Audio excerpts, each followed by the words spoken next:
This is Sarah Stewart Holland. This is Beth Silvers. You're listening to Pantsuit Politics, where we take a different approach to the news.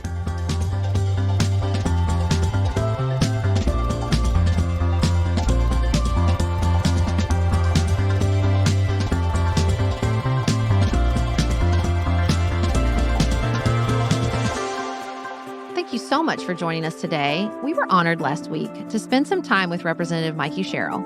She talked to us about reforming the Supreme Court, the National Defense Authorization Act, and much more. We're going to share that conversation with you. Know that this conversation was recorded before the House ultimately passed the NDAA and before the Supreme Court's decision on mifepristone. Before that conversation, though, we're going to check in on everything. All of us. How we doing? We are struggling with the news environment right now. We are struggling with many of the top-ish stories. And we just wanted to process that together and with all of you today. And then outside of politics, we're going to talk about class reunions. As we discussed in that first segment about everything, there is a presidential debate happening next week, much earlier than it typically happens. For the first time this election cycle, Donald Trump and Joe Biden will face off next Thursday night on CNN. Because of the timing of the debate, we are going to record our Friday episode late.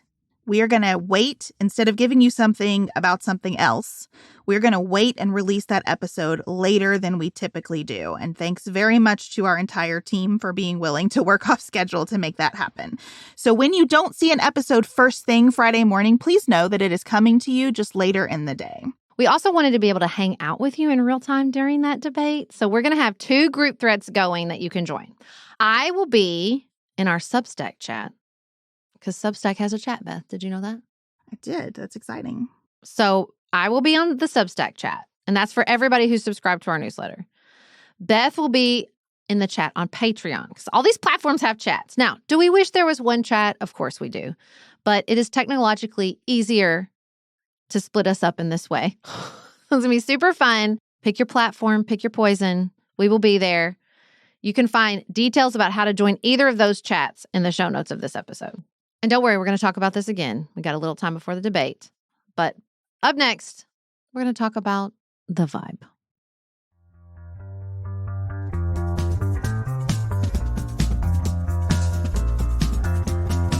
Beth, there were so many news stories that we thought about talking about.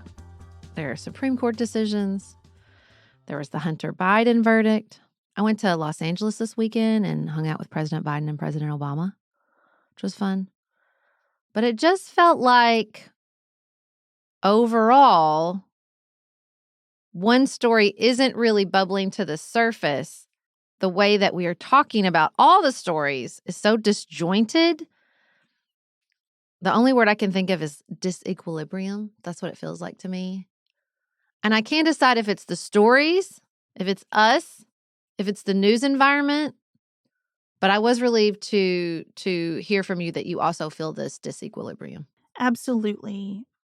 As I was going through sort of my usual routine of reading news this morning, my attention could not seem to stay with any one topic because they all feel important to me and they all feel like I have more questions and I need to know more, but I can't seem to find my way in to any of them because the breadth of it is so massive. Wildfires in California and a shooting at a splash pad and a Juneteenth celebration and the disbandment of the war cabinet in Israel, but the Israeli army pausing its operations in daylight hours for people to cross and get humanitarian aid, but Netanyahu criticizing that. I mean, it was just like, it's just this spread. It's like the news is sprawling in a way where I cannot seem to grab on to any piece of it. I felt the same way about the parliamentary election in the EU. I am really interested in that. But it isn't just that. It's also the UK elections and the French elections now. And there are too many tentacles of everything right now.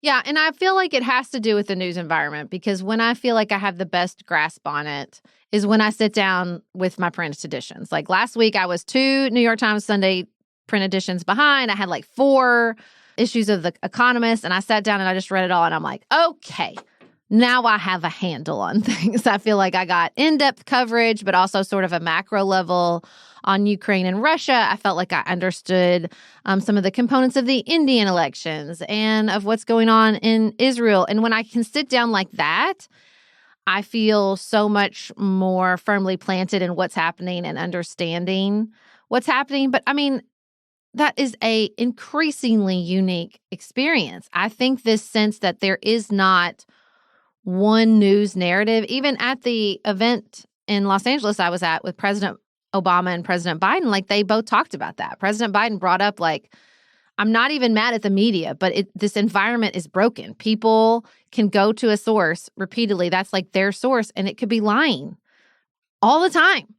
And it just doesn't feel like there's one place or story where we can get our bearings. I was even struck by like the outside meeting Obama had with activists where he said, basically, I mainly watch sports. I was like, oh my God, because that feels like the place, that's the only place where the news environment feels ever so slightly still intact, where you can get the viral stories. We all kind of know what's going on. We're all talking about, Caitlin Clark not making the Olympic team, or who is making the Olympic team, or all these things. Like, sports feels like the only news environment where we're all kind of gathered and having an ongoing, somewhat coherent conversation. Because every time I go to politics, especially the presidential, you get things where, people are blaming Biden for the overturning of Roe v. Wade, or just like completely disconnected from the reality of the politics and policy on the ground. And you're talking about an ever shrinking component of the electorate, which also feels really weird. These early debates, like all of that is shifting. I think that's particularly with the presidential, it's not just the broken media environment that has us feeling this sense of shakiness, but it's just like, I feel like every day we are rewriting the rules of what a presidential race even means anymore. I wonder, as you're talking about your experience of reading the print edition, if that feels more grounded to you because more decisions were made about that print edition. No one's A/B testing it.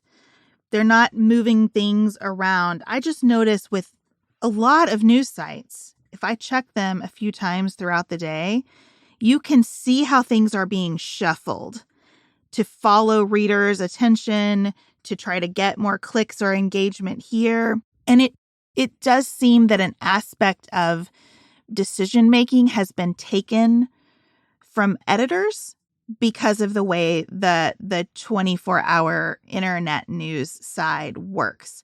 There are so few constraints that the ability to deliver something that feels cohesive, even if just for the day, is impossible. And I think there's a pressure on them to cover absolutely everything, plus culture and games and recipes to keep us in the site somehow. And something is really being lost through that. I thought the EU parliamentary elections were maybe the best example of this in a while, followed quickly by the G7. I see news organizations feeling like, well, this is important. We need to be talking about these things. But there's no context or specific angle that anyone's tracing because at the same time it's happening, so is everything else. And it's hard to take something off the board when you don't have that constraint of like, this is the newspaper for today. Yeah, I'm about to start firing up the evening news again, too. Like, I'm just going to keep going. I'm just keep dialing in my analog options. Yeah. I think the evening news is good. A lot of decisions are made about that. Yeah, and it's just you feel the limitations. They're important. It makes better art. It makes better news. And I think that sense that where we're gathering or where it bubbles up into the sort of zeitgeist, there's such shallow moments, and it feels like, well, they only bubble up when they're like TikTokable. Like, I feel like everybody was talking about that moment in the congressional hearing where they were insulting each other's appearance. And I'm like, guys, that is like the least important thing that we could be talking about. I'm not saying it wasn't insulting. I'm not saying there weren't racist overtones to Marjorie Taylor Greene's comments. Like, all of that is true. But it was almost like, well, because we could all watch what happened that was a thing we could all talk about. Like it has to be a video clip now. And I don't know how I feel about that. It feels like not great. And it means that all the incentives are to create a human interest story out of anything.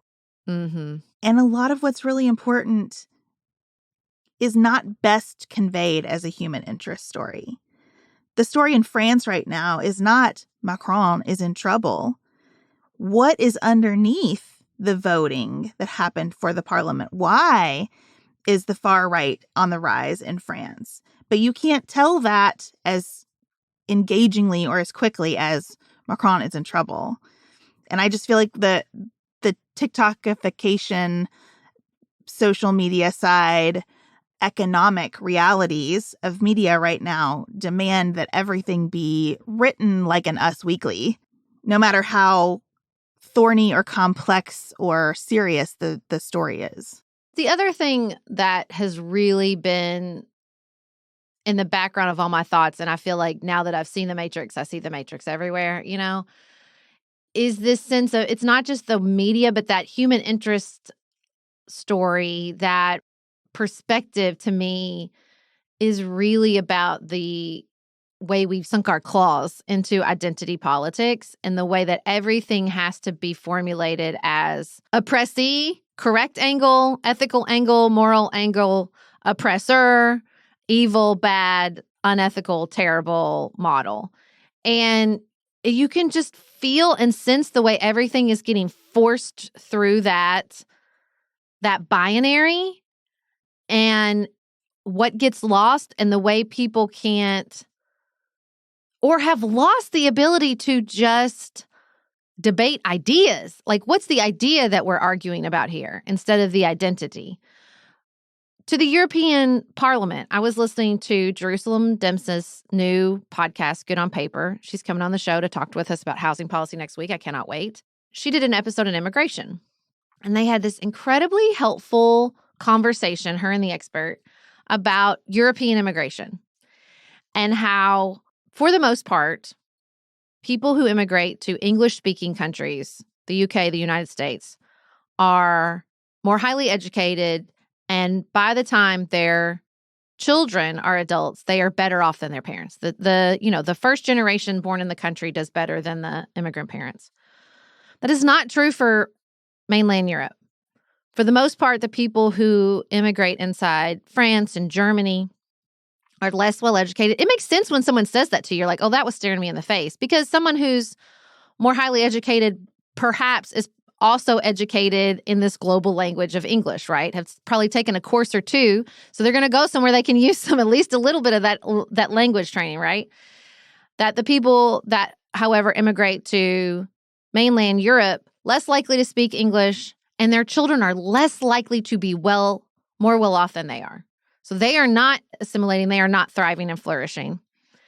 And that perspective was because it's about, it's not about, well, we're being treated badly and that's all you need to know. Because that's all I could get. I knew that there were all these, sort of growing anti-immigrant, right-wing populist sentiments growing in Europe. But I didn't, beyond like, that's bad and you're shitty, like I didn't know, I wasn't getting more information around the idea of what this was and why the ideas were growing. And so hearing that, I was like, okay, that was the missing piece of the puzzle. It doesn't condone those actions or those movements, but in order to present a winning argument in a democratic process, which is ultimately about persuasion, you have to understand what's happening. And I thought that was so helpful. And it's just like, I feel like I don't know if we've lost it or if it's just not rewarded in our current media environment, this ability to say, that's why I respect Jerusalem Dempsey so much, because I think so often she's like, I'm going to give you the benefit of the doubt. I'm going to say that you're a logical actor inside this system. And there's an attempt at sort of understanding that it's lost when everything is oppressor, bad, oppressee, ethical, and good. Like, we have to get out of this morass because every story doesn't fit through that prism. And engaging with the ideas is how we process what's happening. It's how we understand each other. It's how we have those conversations that feel like we are moving on instead of constantly feeling like we're stuck. We're stuck and we're on shaky, shaky ground. I think the presidential election version of that binary prism is with me or against me. Mm-hmm. And the reason that I am so uninterested in the coverage of that race right now is that there isn't a story that's just about what happened. It's always through the filter of, and how will people react? Yes. How will people react to Hunter Biden's conviction? How will people react to what Donald Trump said at this last event? And I'm tired of that. And I think everyone else is too. I read a piece from the AP over the weekend about organizers in North Carolina knocking doors. And the piece opened with that human interest lens. Here comes to the door a woman, and they mention that she has on like a Hello Kitty shirt. And I'm just like, I don't care about this at all. I don't care about this at all. But what interested me was the organizers saying that people do not want to talk about the presidential election, but they do want to talk about politics. They do want to talk about schools and roads and jobs. Like when you can get past that initial filter, people have a lot to say about politics. And I just think that that's the canyon that we're existing in with this election. It's like the election is way over there, and we're on the other side saying that over there matters a lot in my life, but the way that we're doing it doesn't matter to me a bit right now. Yeah, I wish the polling and the focus groups, I don't know the word I want for it, but like, okay, fine. Call people up and ask them what they care about. Okay, it's not that I don't care what people are interested in or what issues are important to them. But when they all say rising prices, then can you do some sort of like, I don't know, half education, half debate, half, I don't need, there's only two halves, so I guess I don't need a third, third half. But where it's like, okay, well, both of these candidates want to raise tariffs or have raised tariffs, and that's going to raise the prices of everything. How do you feel about that? That's what's going to happen. So like that's a policy issue that they're both proposing. To go after China in the way we're all concerned about is going to make things more expensive. Are you okay with that trade-off? Like, that's what I just want to push people. Like, I just feel like it's all this morass of like feelings, not opposed to feelings, but like every feeling is not correct. Sometimes our feelings need to be processed and put in the, proper perspective so that we can then assess the data or the policy or past decision-making, which we have lots of with these two candidates, and then decide from there. Like, that's what's so frustrating. And I just feel like it's just because we basically have two incumbents, it's just, there's no sense of future, which I think is the most energizing, refreshing part of American elections is that it's this who do we want to be? Where do we want to go? And there's just, how do you have that conversation with a 78-year-old and an 80-year-old? I don't know. It's hard. I think that's what we're learning. I kind of like that example, though, about economics, because it is true that people constantly say, well, the economy is how I'm going to base my vote. Okay. You do have really similar tariff policies. You have a really similar preference for U.S. business. You know that with either of them, the deficit will increase. Mm-hmm. The national debt will increase. Both of them have track records. That's what will happen. So what would happen with your vote if you took that issue off the board, if you called that a tie?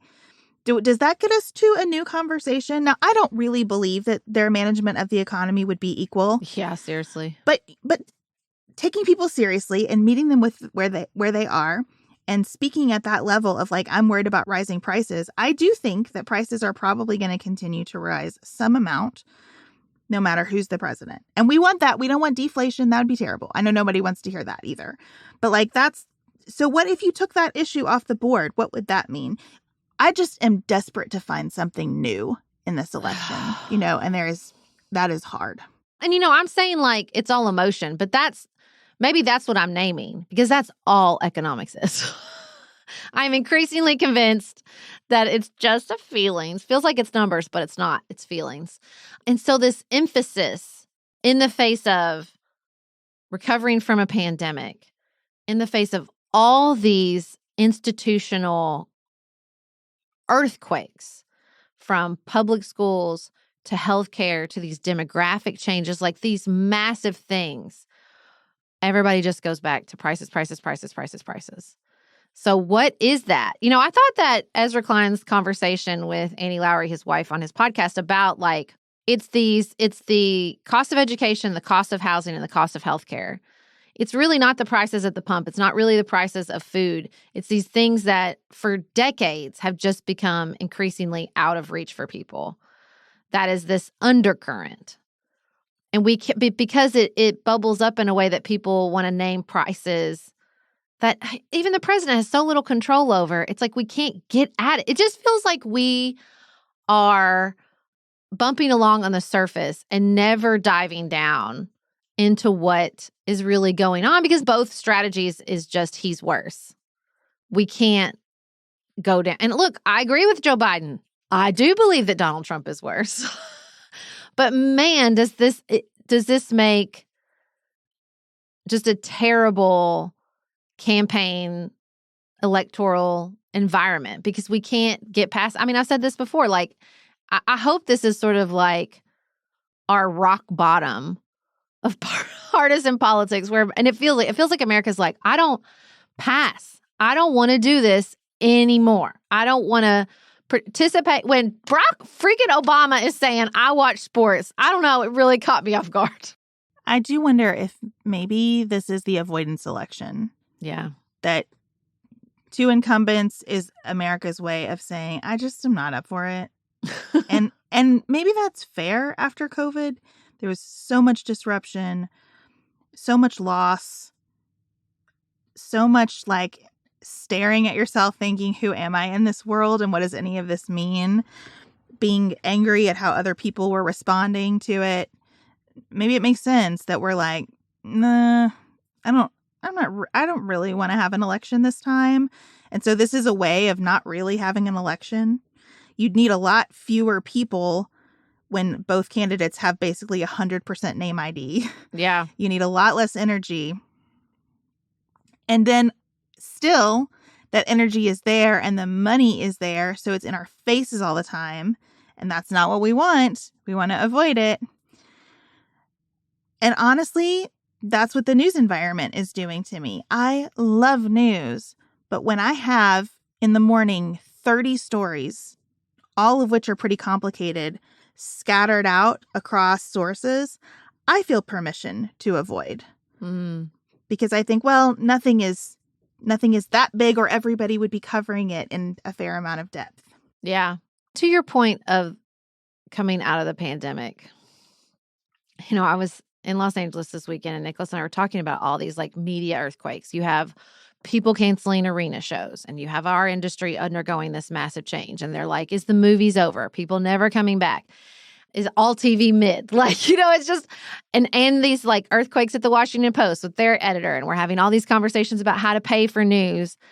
And the revenge spending is coming to an end travel-wise, and. Mm-hmm. Because it does feel like we understand that we are coming out of something and that we are not going back to before. But that there is a complete and total absence of leadership. You know, I was in the TSA line yesterday, pre-check line at LAX, and the pre-check wasn't moving. It just wasn't moving. You can imagine how well that went over. I think there was like some people were coming up in wheelchairs, but they weren't TSA pre-check. Anyway, all that happened was this woman at the TSA starts in a very loud, commanding voice saying, okay, this is what's doing. This is pre-check. They're going here, 2 wheelchairs at a time. And she like takes command, and I'm sitting there like marveling at her. And the guy behind me goes, she's a leader. That's what happened. She's a leader. And we got up there and I said, we were just having a conversation about your leadership. You took control and you said, this is what's going to happen. And I think that we are starving for leadership. Everyone is scared, rightfully so, because I don't know what comes next either. I don't know what comes next in public schooling. I don't know what comes next with this demographic cliff we're dangling over. I don't know what comes next in podcasting. I don't know what comes next. And I love Joe Biden, and I think he's a great president. I do. I think he's a great president. But there's no universe in which transformative leadership comes from an 80-year-old. I think he was what we needed.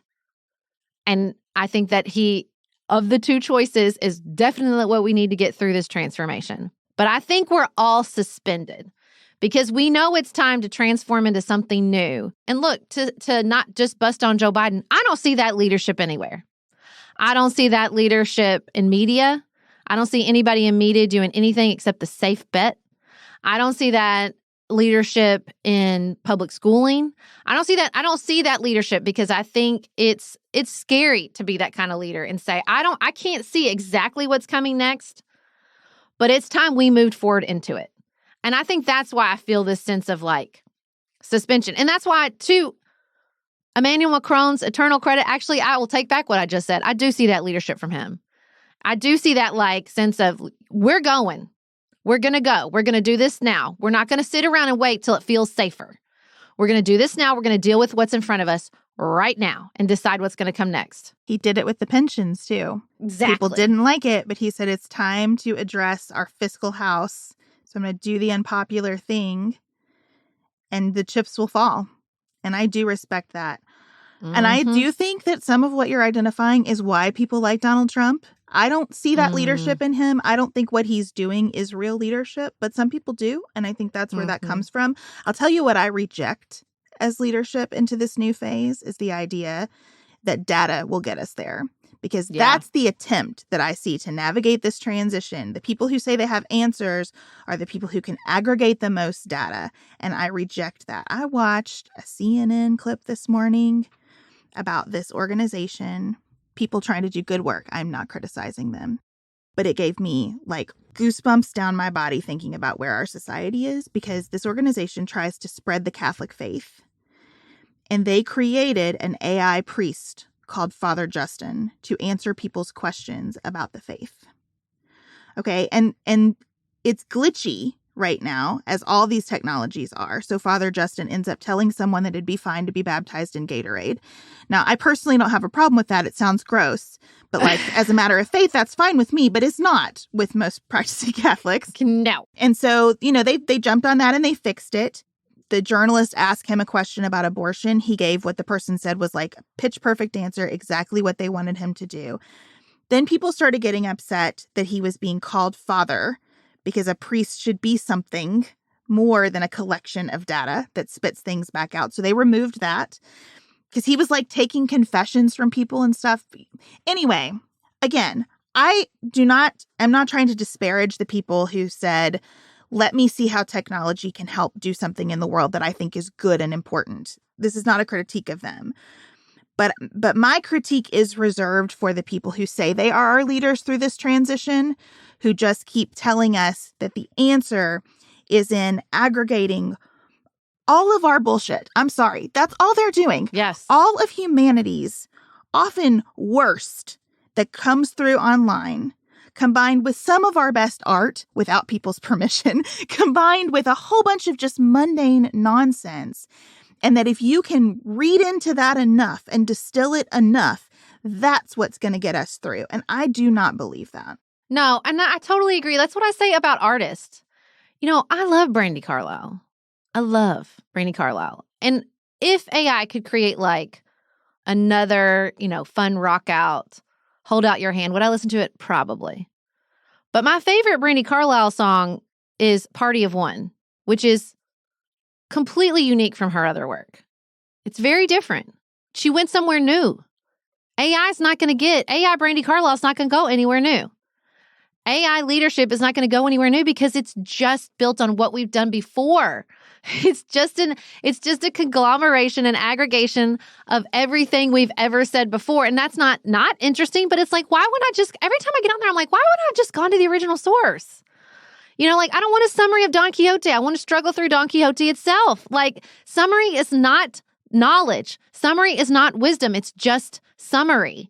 And I feel like that's what we're just trying to summarize find the next summary, find the next aggregation that's just skating us along instead of somebody offering a real and true breakthrough.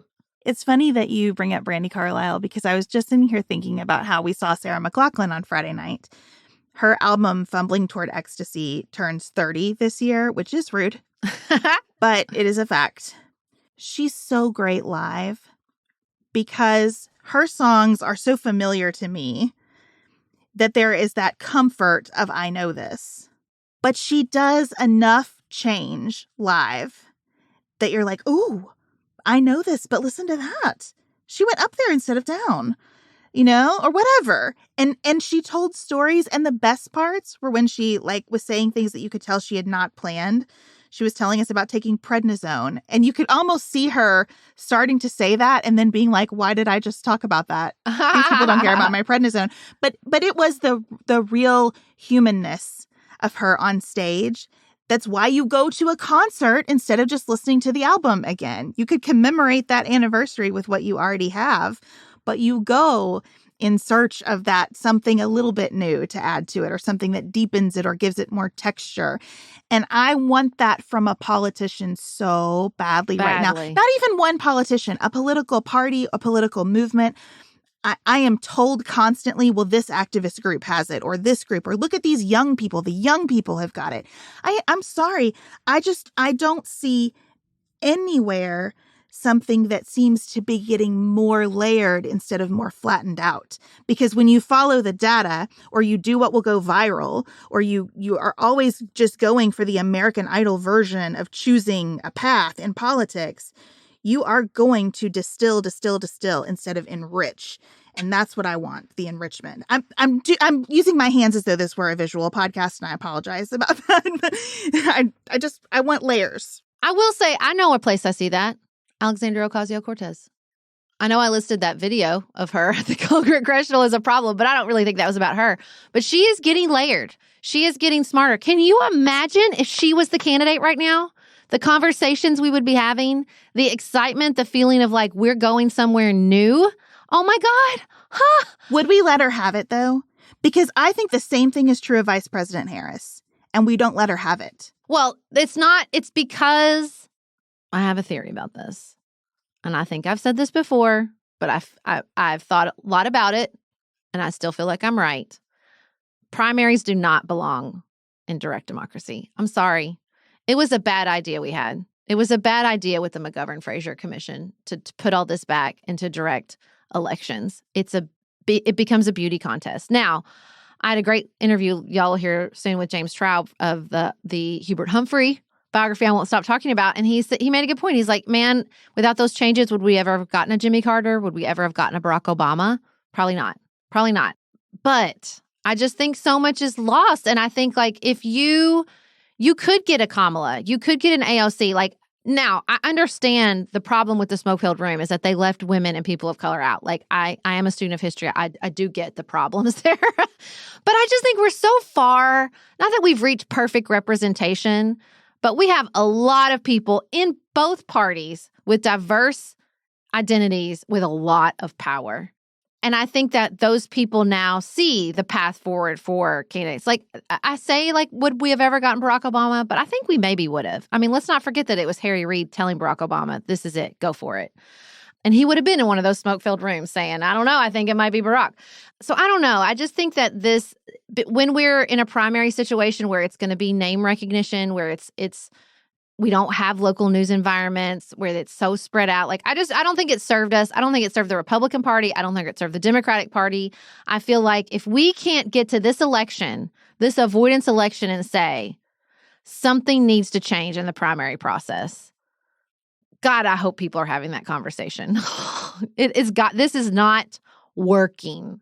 So I think all that is really interesting and mostly right. And you see it. The smoke-filled room still exists. It exists around the selection of the vice president and the cabinet, right? That's where you really see the power players sitting down and going, okay, what's the balance between what we think is right, what the public will accept, all of the people who've invested a lot in us being satisfied that we're listening to them. That's the smoke-filled room now, the VP and the cabinet. Mm-hmm. What I was thinking about when I said, would we let her have it, is more, can you rise to a level of prominence without being tagged as one or two things at most? Can we, the public, know and appreciate layers from people once they've hit a certain level of fame? And I feel like with Kamala Harris, we were more open to her layers in the primary than we were when she became the vice president. And we decided the story about Kamala is going to be written in the first month in this office, and how she handles a few media hits in the first month. Well, the we was smaller.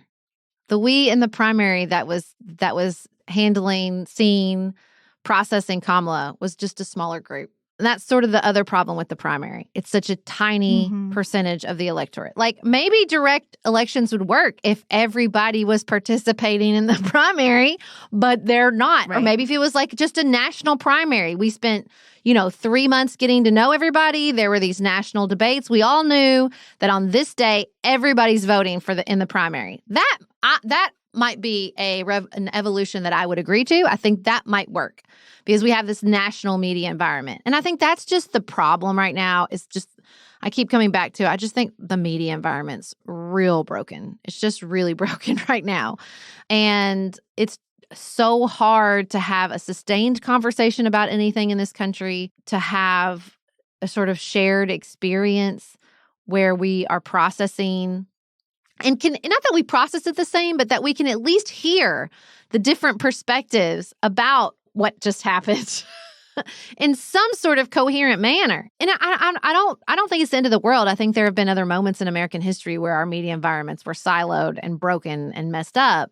And I do think that both media and politics is just hungry for leadership. Just someone that says, it's time to decide what's next. And it might not be perfectly right, but we're going to make a call and move forward into that reality. And I think we have someone here today who is trying to do that in her scope of influence. Yes, we are thrilled to be joined by Representative Mickie Sherrill up next. She is the U.S. Representative for New Jersey's 11th Congressional District. She's a former U.S. Navy helicopter pilot, attorney, former federal prosecutor, and mother of 4. She was a delight to have on our show, and we can't wait for you to hear this conversation.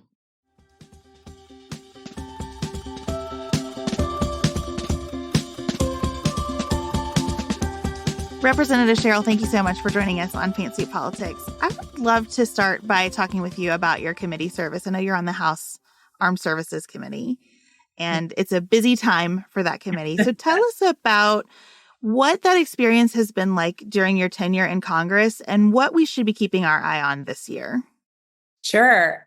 So one of the largest employers in my district is Picatinny Arsenal. It's a big economic driver. I'm also a veteran. I was a Navy helicopter pilot and a Russian policy officer for about 10 years in the Navy. I went to the Naval Academy.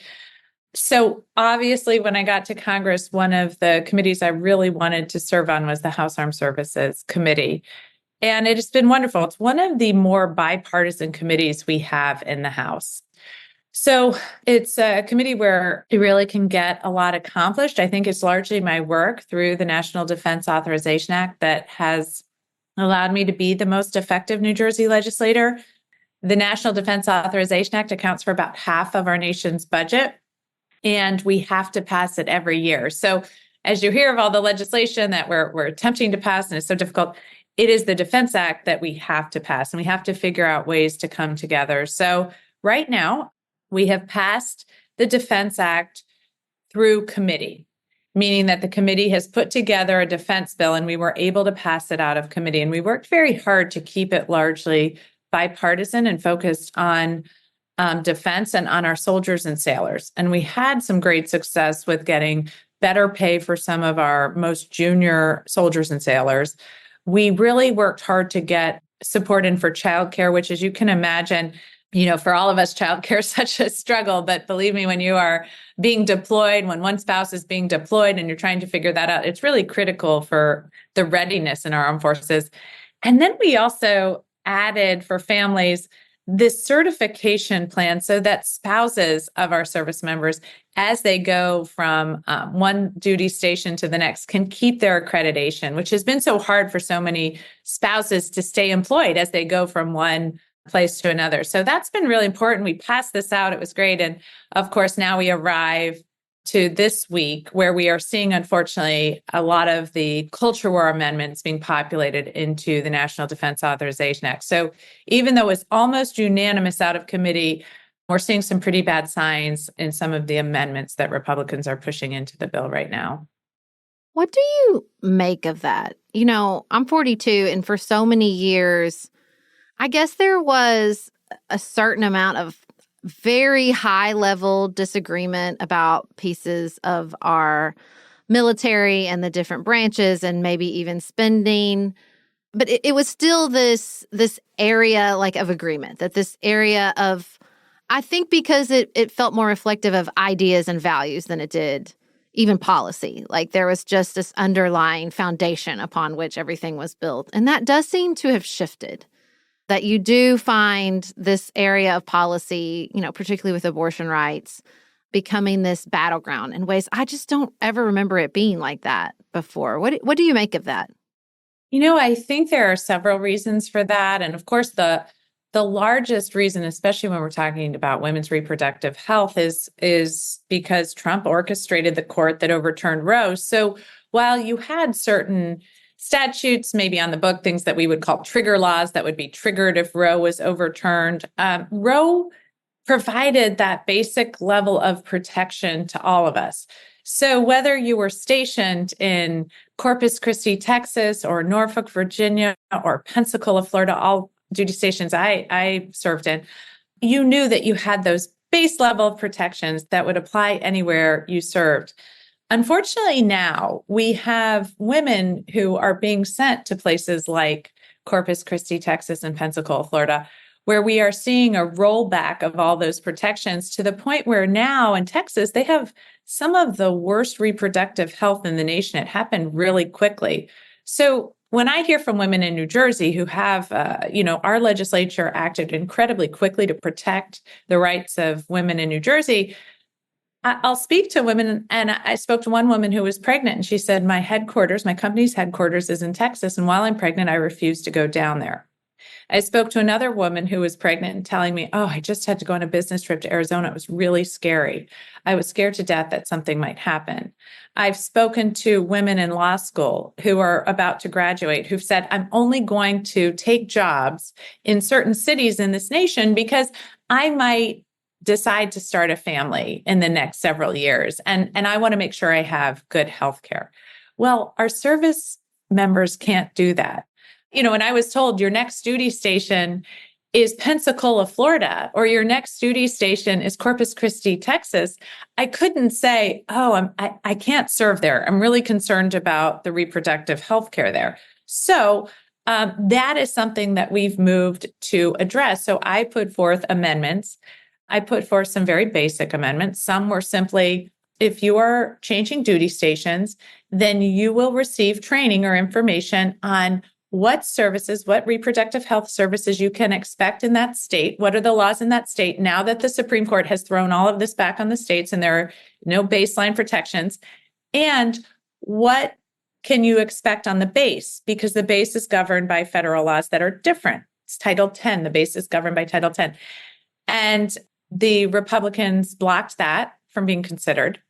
I said that the doctor should at least have that information so they can advise their patients. That was blocked by Republicans from being considered. And then I, of course, did something that I think should happen, which was to say the basis should be able to perform abortions. We should have basic reproductive health care protections. If you are willing to serve, if you're willing to die for your country, you should at least get decent health care when you do it, no matter where you serve. That was not considered at all. And then we tried to change it to add an amendment because right now, the protections under Title 10, which is what governs our military bases, are less than the protections that the Biden administration has put in place. These are being challenged in the Supreme Court, but right now, doctors at a basic level can consider the health of the mother or the life of the mother when they're considering whether a woman needs an abortion. So, for example, if the fetus has died, and you are suffering severe hemorrhaging, EMTALA would say, you can act to stabilize the mother's health. You can give that mother an abortion of the dead fetus so that she doesn't get a staph infection, lose her ability to have other children, etc. Now, the military protections are only life of the mother. So unless you assess as a doctor that that woman is about to die, you cannot act. And that's really what we're seeing in some of the draconian laws across the country as well. So even that wasn't considered. So we are seeing an attack on just basic healthcare for our service women. And I think that's why I think it's the overturning of Roe that has triggered all of these really poor protections that we're seeing for service women across the country. When you talk about the rejection of amendments like that, can you take us into the process a little bit and tell us at what level of detail are these things being considered by your colleagues before being rejected? From whom are they hearing? And what is that conversation like? So these are being rejected in what we call the Rules Committee. So the Rules Committee is a small committee of members. And this, when you see some of the things that are going on in the House right now, things that have, I've never seen before, it's often because of the really extremist right-wing Rules Committee. It was and you guys can cry uncle at any time, but you asked for it. No, this is good because I think we hear about these deals Kevin McCarthy struck and they get coverage in the moment, but we need to understand the long-term impact of these deals. That is exactly right. This is the deal. And he as Kevin McCarthy was hunting votes to be speaker, he cut a deal with far-right MAGA extremists in the Republican Party to put them on the Rules Committee because they knew how much power the Rules Committee has over which bills or which amendments make it onto the floor of the House for a full House vote. And so they're controlling that. And so that's why you've seen it. It's kind of something that, most people aren't tracking, but it's really surprising to see sometimes you hear that Democrats had to save the rule. That's almost unheard of that a member of the minority party would vote for rule because that's how the majority party controls the floor. So in this case, it's in the Rules Committee. We have put all the amendments to the bill that go through the Rules Committee because we're voting on this bill, the National Defense Authorization Act, on a rule. And so we put all these amendments through the Rules Committee. And the Rules Committee has been voting down all of the amendments, the ones I've just discussed. Now, I also have an amendment to just put into law what the Secretary of Defense has done, which is to say we can't provide abortions on our bases. That's against the law. But what we can do is we can allow women the ability to travel to seek abortion care, and we can pay for their travel. And that's in regulation. I tried to put that into statute to protect women. That was somehow found out of order in the Rules Committee. However, a Republican congressperson has put in an amendment to take away that ability from the Secretary of Defense, and that was found in order.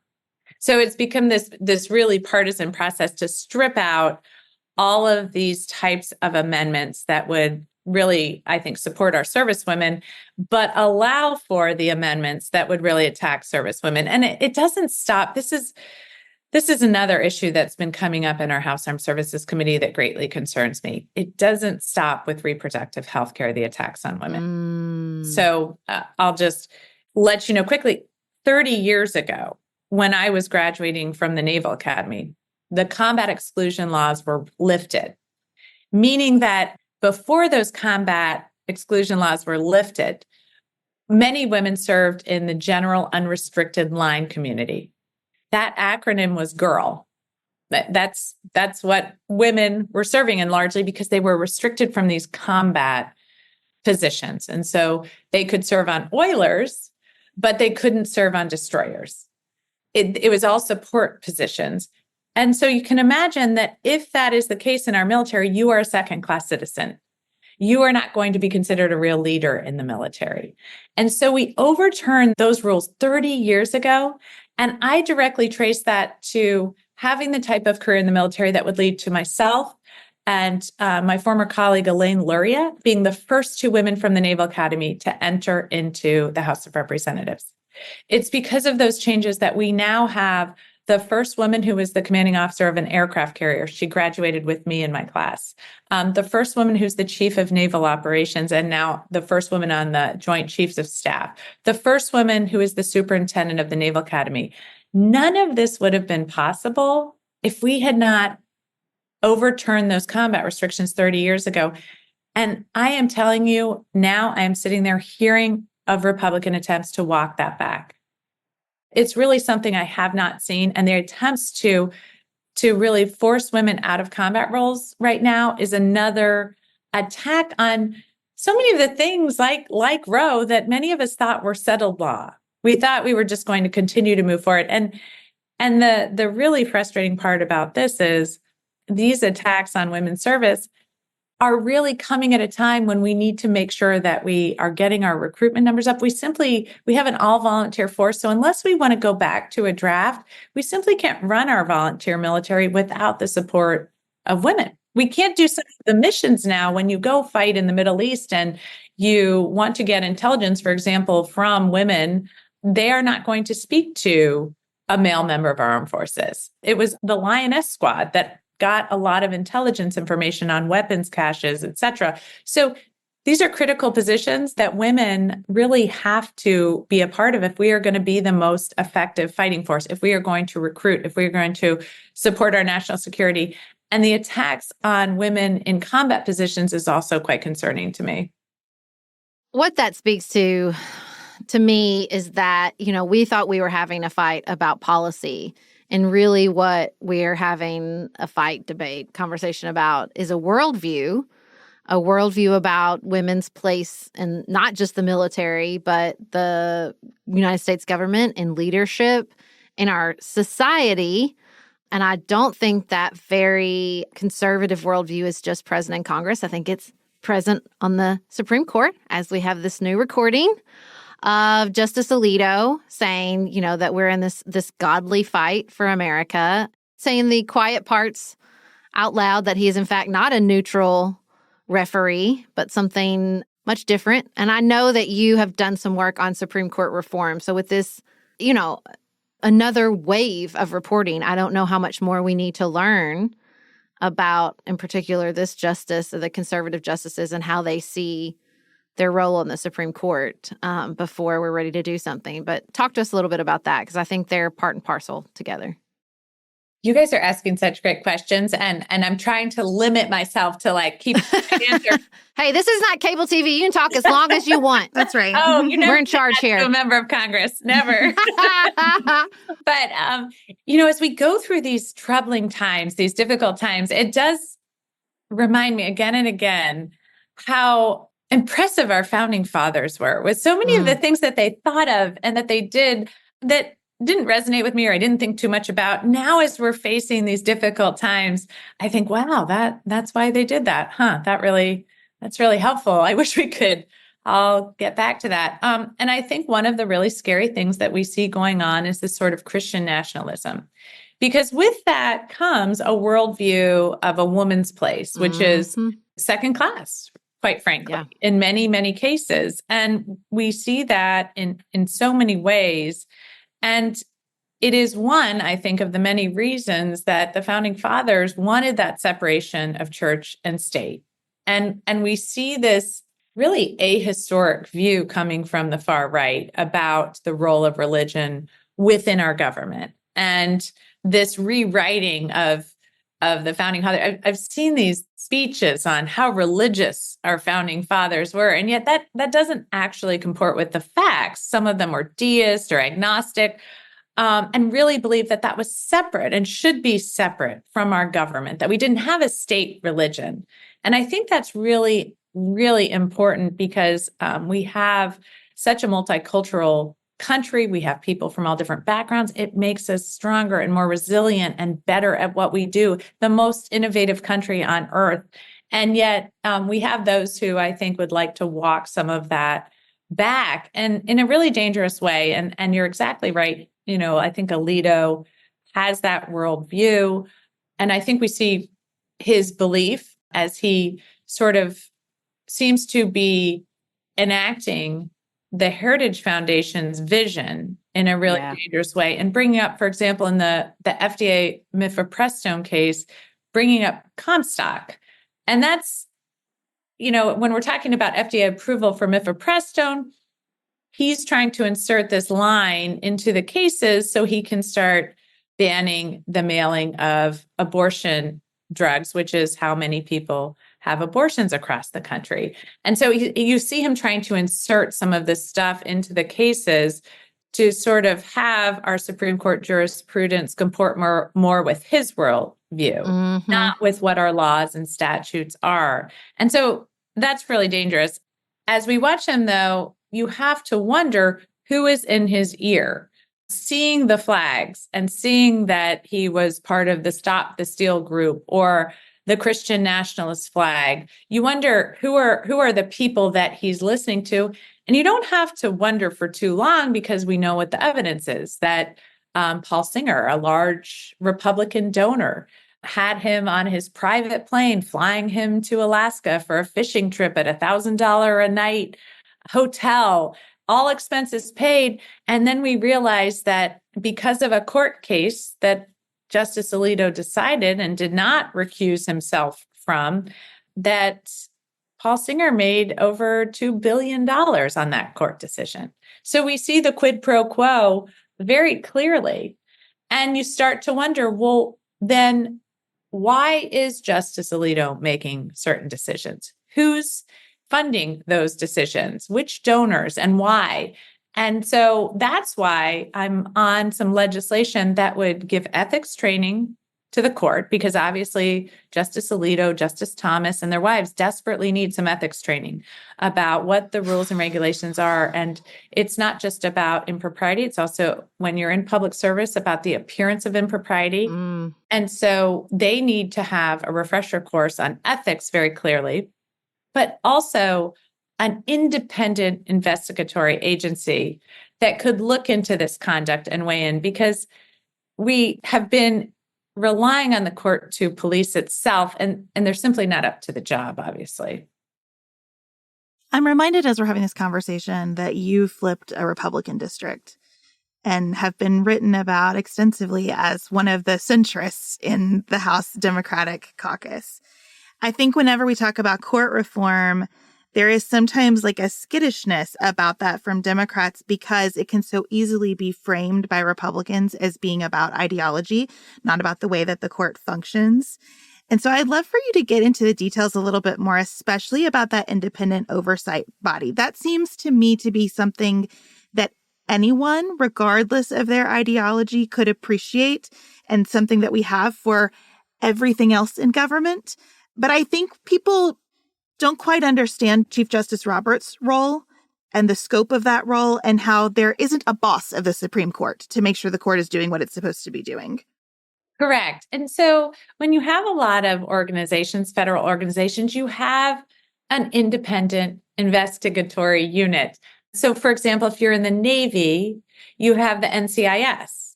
They investigate wrongdoing within the military, because, it's difficult if you would just rely on certain members of the military, certain admirals, or if you would rely on a police force, because the military is not always domestic. There are things that go on bases overseas, et cetera. So you have this independent investigations unit. We have that in so many different areas, the IG or others, to independently investigate what's going on, even if they're part of the federal government. And that's what we're saying that the Supreme Court needs, is that independent body, because the Supreme Court, you have Chief Justice Roberts, but really he's first among equals, really. So they come together to determine what the rules are. And it sounds as if they've been having discussions about this, but cannot agree on what the rules should be. And so to me, that signals, one, they need a refresher course on ethics. I can't say it enough, because it's pretty obvious that Justice Alito and Justice Thomas should be recusing themselves from certain cases, because they are very biased, have even received compensation or in the form of RVs or luxurious trips by certain people that have, as we say, a dog in the fight on some of these court cases. They should recuse themselves. That's, I was a federal prosecutor. That's a little bit like jurisprudence 101. The fact that he seems a little bit shocked that anyone would question whether or not he should be weighing in on these cases is crazy. Nobody should be questioning whether or not he should be weighing in on these cases. They should know that he should not be weighing in on those cases. There's really not much of a question here. So they obviously need some ethics training, but then also this independent body that can investigate it, come up with recommendations from the outside, present that to Congress, because then Congress can understand, hey, are they, is the Supreme Court being policed well? Do people need to recuse themselves? And where do we go from here if that is not the case? I would also say it is time we really take a hard look at term limits for the Supreme Court. Yeah, that's exactly what I was just going to say. Right? We have these lifetime terms, and we have those largely because we thought that would make the court apolitical. We thought that by not having to run for election or be accountable to anyone at any time, you could just be ethical, right? You could sort of be in this ivory tower of a very ethical sort of, people that would just weigh in based on the rule of law, based on statutes, based on precedent. But I mean, here we have justices who before Congress said that they thought Roe was settled law and then went and overturned it. So that alone speaks of something wrong going on there. But I think that at this point, like in so many things, you put statutes in place, they're very good for very good reasons. But over time, people start to game the system, or the situation on the ground changes. And so the law itself needs to be updated. So I think at this point, we have people gaming the system. We have people saying, oh, I'm going to put these very, very, very young justices in. They're going to be in forever. I'm going to do it this way. If you're Mitch McConnell, I'm just going to completely, have no shame whatsoever and not let a president appoint a Supreme Court justice, even though he is the president of the United States and by our tradition should do that. And then, completely ignore that thought when I'm in charge. So, you have all of these things going on. I think it's time that we say, okay, this has become too politicized and we don't want a political Supreme Court. So at this point, we're going to have term limits. And that way we're going to ensure that each president appoints a certain number of Supreme Court justices, no matter what. And we can continue to move forward in that way and see if that doesn't get some better results. I think it's one area. I certainly am happy to think about others, but I really think we have to move forward in a different way here. That is difficult and serious work. And I just wonder what it feels like to be attempting that difficult, serious work at a difficult, serious time for the world. And then being in a committee process where your amendments die with someone like my representative, Thomas Massey, taking a cursory look at them and hearing conversation about rolling back the combat restrictions for women.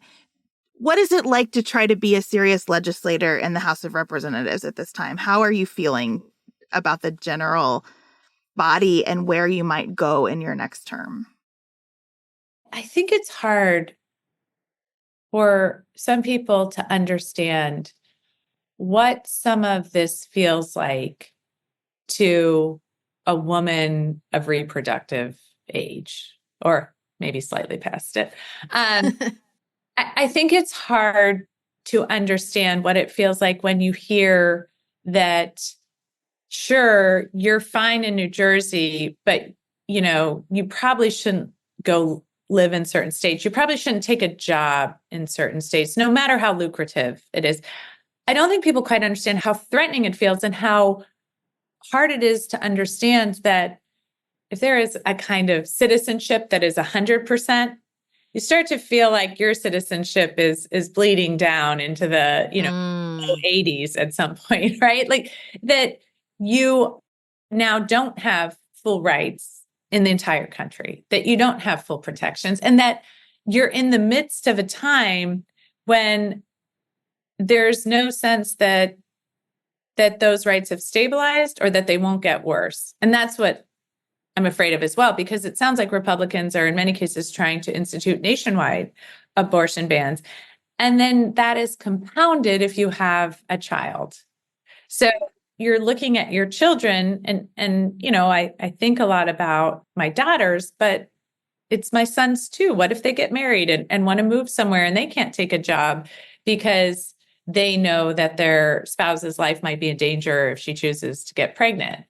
it just starts to really limit opportunity and options in a way that feels incredibly threatening. And then just as you're sort of coming to terms with how horrible that is, and the fact that the former president says he's going to do pregnancy checks, or you have legislators in Texas saying, if we find that you've been driving on a certain county road and are going to get an abortion, we're going to arrest you. Or you hear that women are going in, as I described earlier, and this is not a one-off or one court case. These are many women coming forward saying, I went to the doctor's office with a miscarriage as I'm bleeding, and they said, go home.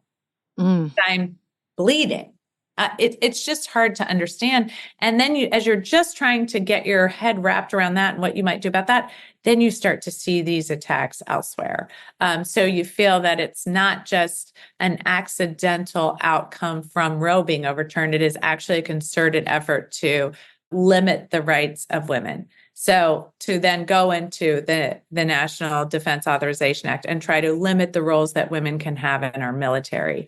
And I don't think it'll end there either. I think it is this, I would say, a very far right Christian nationalist attempt to put women into a certain role that, is something that I thought we had successfully fought to achieve more equality in this country. I mean, contraception. The one area I was successful, I will say, is getting a year-long prescription for contraception instead of just 3 months. But the talk that there is an amendment by the far right to end contraception for women in the National Defense Authorization Act. And my grandmother had 8 children. I mean, I couldn't be in Congress with 8 children. I can barely do it with 4.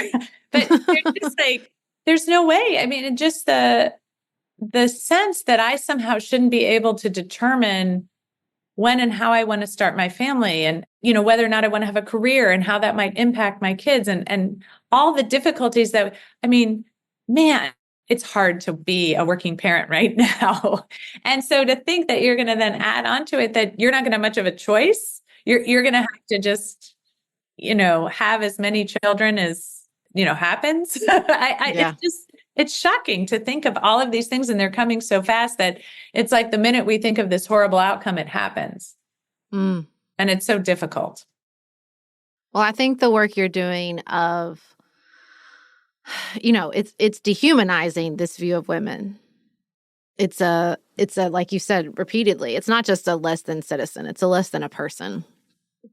And I just think there is a special place in heaven reserved for the female legislators like you who stand up in these committee meetings and say, you will look me in the face.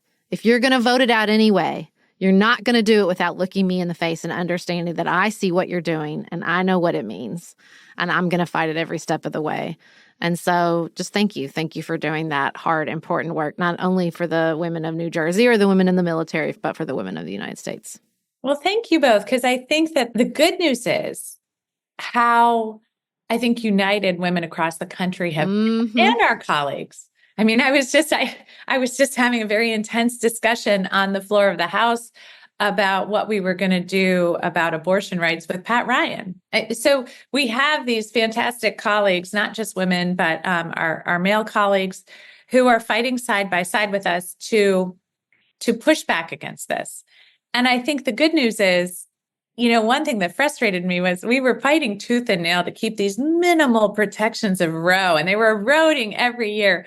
I will tell you, in the aftermath of Roe being overturned, to see the broader understanding of why these rights have been so important to us, I think we're actually going to end up in a better, stronger place with the protections we will achieve over time. It will take time, but I actually think we are going to, now that we understand what a world without Roe looks like, how bad it is, quite frankly, and how dangerous it is for the health outcomes of women, and all of the work that now women across the country are doing, I think we will actually find ourselves at the end of the day in a much better, a much stronger place. But it just is going to take time to rebuild that, to build actually that. But that's why back at you, because it's programs like this, it's people across the nation continuing to advocate for these things that I think makes it so powerful. Thank you so much, Representative Sherrill. We would love to have you back anytime to discuss the work that you're doing, and good luck getting the NDAA across the finish line in a good place. Well, thank you both so much. I really do appreciate it, and have a great one.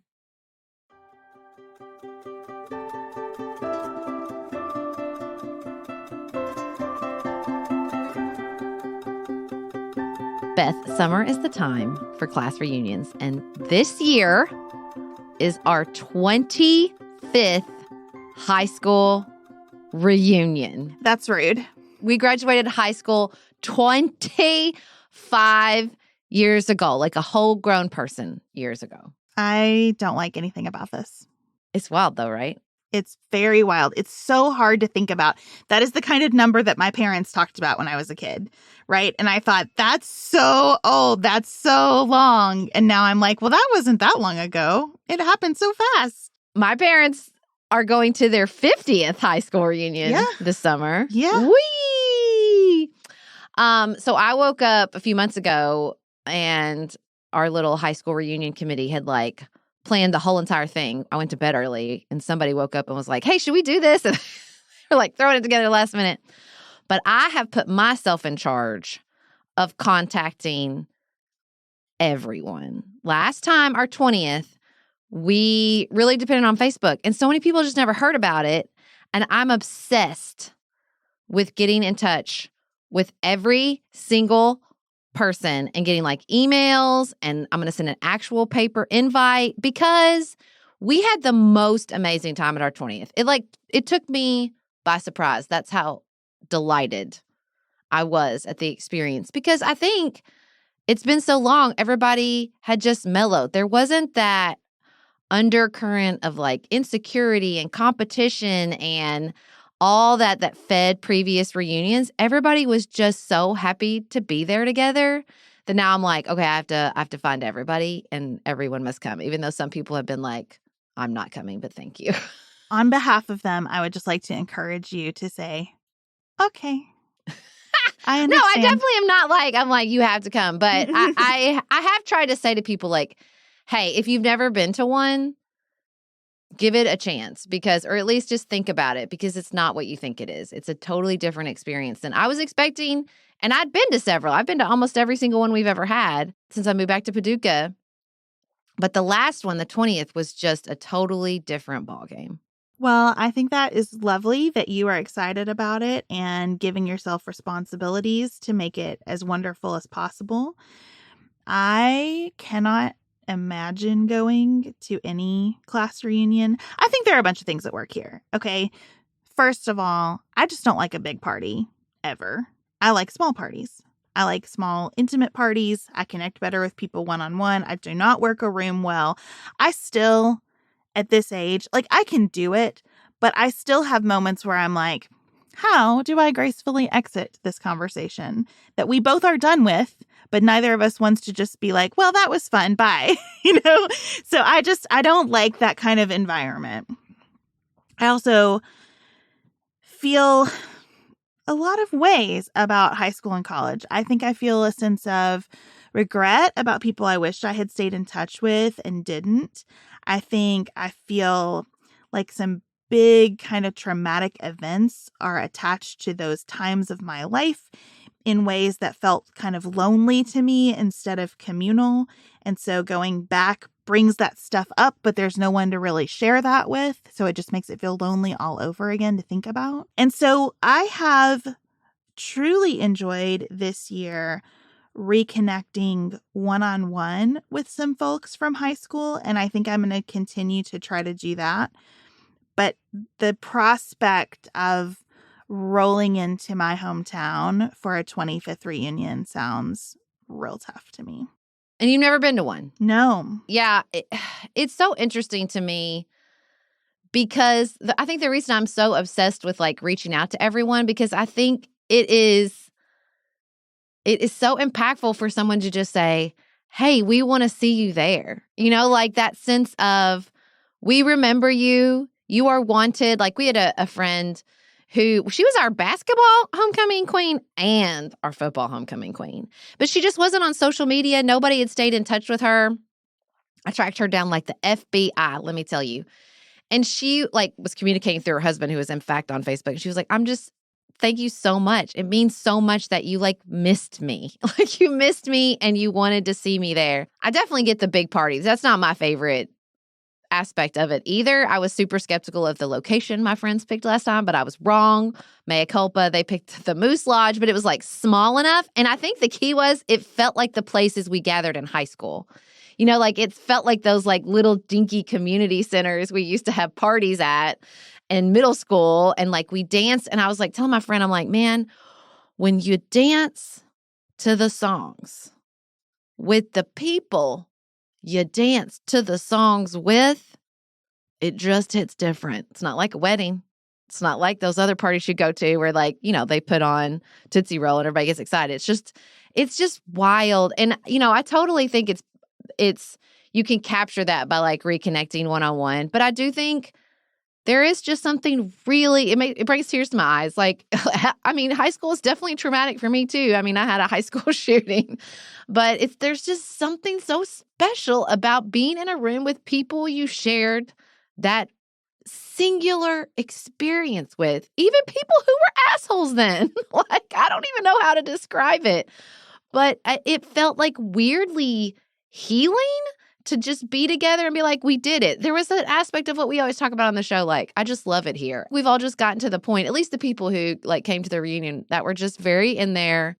I just love it here. And I love that we were here together during this time. And I love that I get to see your face full of wrinkles and age. And we get to talk about our kids. Like, I'm telling you, like, I'm about to cry right now. Like, it just was so special. But I think any way you can find to reconnect, one-on-one or just to share with the people you shared that time with, is so special. Yeah, I will say I definitely am in my I love it here era. There's not a person that I can name who I would be sad to like run into in a restaurant or something, like, or I would feel awkward about. Like I would be truly happy to see anybody. I just think I would be happier to see them like at a restaurant with just the two of us or in passing, or, you know, you could just be a lurker. You could just go to the weekend and just show up at restaurants and be like, well, hey, I'm here to see my parents. Even less than no desire to do that. But the thing that you said that connected more with me than anything else you've said, because most of it doesn't, but the thing that really resonates with me is that sense of like reaching out to say, I want you to be here. Because I just got a text message from someone I went to high school with saying, I'm getting married this summer and I really want you to come. Aww. I have not seen her since high school. I have not physically been in a room with her since high school. And getting a text message saying, I would really love for you to be at my wedding, touched me so deeply. It also made me think of a Twitter thread that I meant to talk to you about that I saw the other day from people who were saying that they stopped going to their churches and no one ever reached out to say, like, is something going on? We miss you. What can we do? Can I come see you? Like nothing. And how much it hurts when people who you have some expectation would like to be with you, like when they don't say anything. There's just too much of a cultural narrative that people want to be home, that we all have anxiety about events, that I really just want to control my environment because of anxiety or XYZ. I'm not saying any of that's not true, and varying levels for very different people. Going out into the world around other people comes with risk and difficulties all their own. And also, I think we've established we need each other. And so in any environment, I think that we are starting a little bit from scratch. Church, school, weddings, reunions, and it has to be someone coming to you in a text, in an email, in person saying, I want you to be there. I want you to come. Because I think through COVID or a lot of different cultural changes, we have internalized the message that it doesn't matter if we're there. It just doesn't matter. And it does matter if you're there. And it really, really matters. Not just because of what you get from the event, but because your presence at the event is a part of the whole.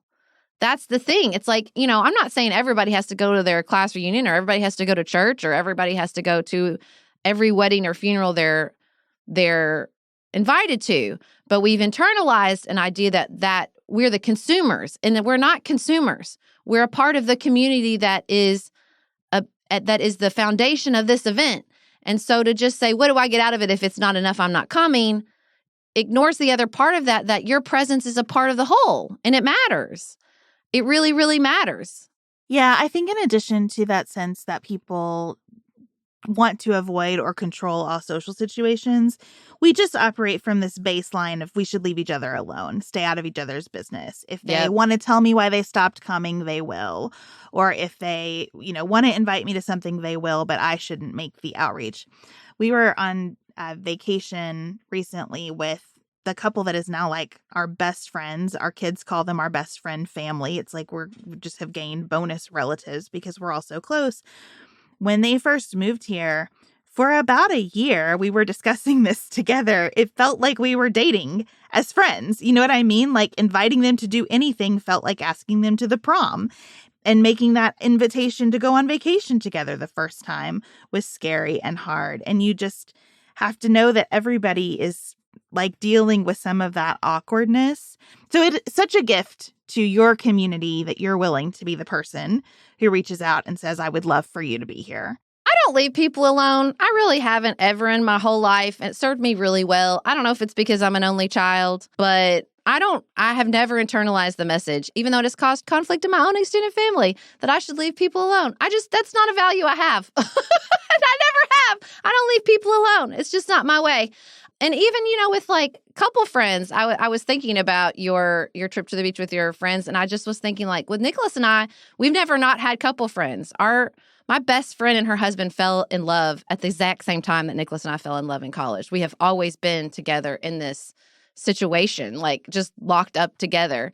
Even at other points in my life, like I just get up at people's business. I want to come. I want you to come. I'll push you to come if you don't want to come. Like, I don't know. The stakes are high here, guys. Like, with each other and with life. And, maybe this is the summer energy too, because I feel like summer is like big and hot and we're all together all the time. But I mean, I love it here. And I love it here because you're there too. Like I think that's the other part of the sentence for me. I don't love it here to hang out by myself. Although I do like to hang out by myself. I just love it here. And what I love the most about being here is being with other people. And I've never regretted that. I've never regretted sort of just getting all up in it with other people. I think that what I want to offer in this segment for people who are maybe more like me about reunions than you is that it doesn't have to be backward looking to have that sense of cultivation. Like it doesn't have to be nostalgic. You can still love it here and gather with people and build on a forward looking basis, sort of the community that feels right to you. You, Sarah, are unusually rooted, right? You live in your hometown. You're friends with a lot of people you knew in high school. You married someone from college. Your best friend family is from college and fell in love at the same time. Like that is an unusual set of experiences for a lot of people now. And so for those of us who don't have those facts operating for us and who do feel some tension with the past, or like we've become a different person than we were then, or there's some pain associated with it, whatever it is, I think that the risk taking and your advice to be the person who says, I really want you to be here, or I really missed you when you weren't here, or I would really love to do this with you, is so joyful as you start to put it in practice. I feel like I'm that person now who says, let's get together. Let's do a thing. I will host it. I want you to come. And even though I am a very introverted person, I love having that role and I love what that has done in my life. Well, and to your comment on the church thread, I wish churches would start back with the homecomings. Did you have homecoming at church growing up? We did have homecomings. There was a lot of food. A lot of singing. So much singing. Yes. Yeah. It was like a class reunion for church, guys. And I think we should start that up again. It was good. It was outside. There was lots of fried chicken and potato salad.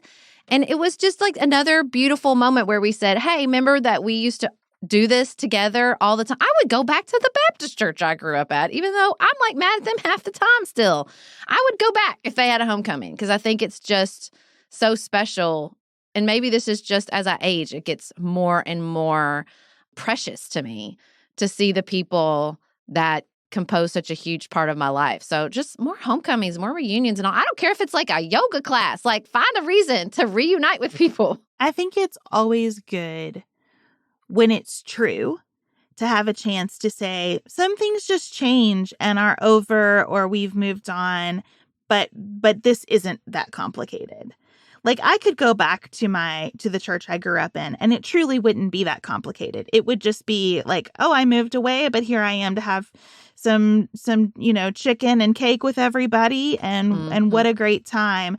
And how lucky I am to feel that way about this, that I've just moved on from it, not that it is hurtful. And I think you're right. Like whether it's people you used to do yoga with or people you used to work with, I feel that way now when I see people from my old job. Yeah. The more distance I have from it, the more I savor the chance to be with people I used to work with. Like it's just because that's not that complicated for me.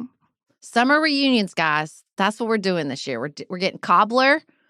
We're reuniting. We don't care if it's a class reunion. We don't care what it is. Just go out there and reunite over some chicken and some cobbler. That's what I'm saying. And/or just start to cultivate the people that you would want to reunite with later in life, right? Just start to make those new connections that feel really right to you. Thank you so much to Representative Sherrill for joining us today. We will be back in your ears this Friday with another new episode of The Nuanced Life. Don't forget to check our show notes for information about how you can join our live group chats during the presidential debate next week. And until then, keep it nuanced, y'all.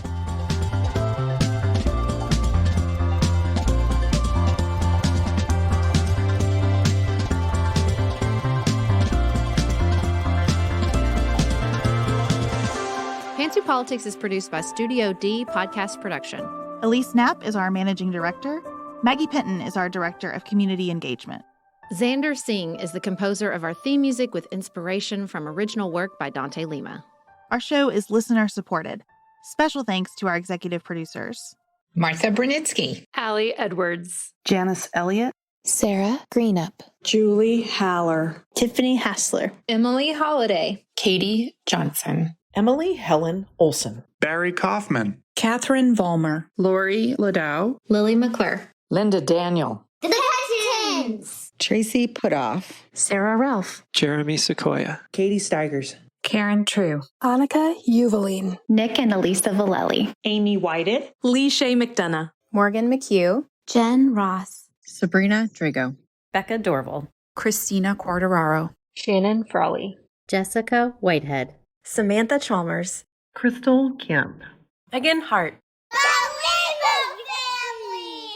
The Adair family, Jenny Francis, Leanna Pilgrim Larson, the Monene family, Jeff Davis, Melinda Johnston, Michelle Wood, Nicole Berkless, Paula Bremer, and Tim Miller.